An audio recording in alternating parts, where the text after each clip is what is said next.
Venn diagrams, questions 5. Right, so don't panic when you see this question. I know it looks like there's a lot of text, but I'm going to summarize it for you and go through it step by step, and you'll find it's actually pretty simple. Right, so 250 components have been checked for three types of faults, A, B, and C. Now, the components could have just fault A, just fault B, or just fault C, or they could have fault A and B, or fault A and C, or fault B and C, or they could also have all three faults, A, B, and C.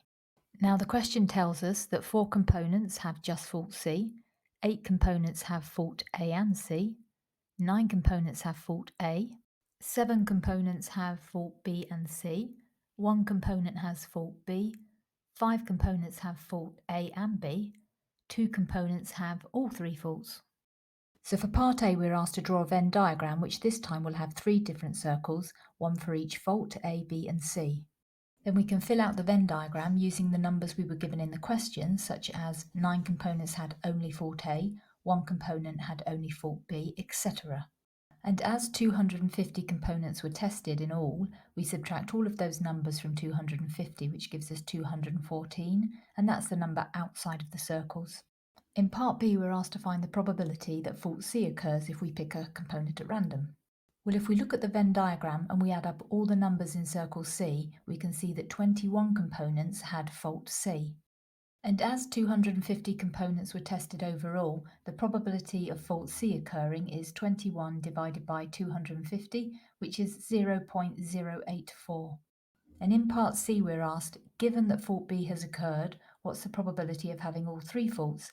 So this is conditional probability. So the probability here is going to be the probability of having all three faults, which is A intersect B intersect C, divided by the probability of B.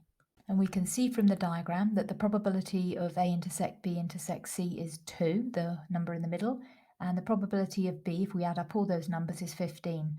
So that gives us 2 divided by 15. And part D, we're asked if a component has one fault already, what's the probability that it has 2 faults? So again, conditional probability. So we have to add up all the components that have 2 faults, which is 5 plus 8 plus 7, and divide it by all the components that have at least one fault, which is all of the components, so it's every number within the circles. And that works out at 20 over 36 or 5 over 9. So that's it for now. If you have found it helpful, please press like and subscribe. It will really help me out, and I hope to see you soon.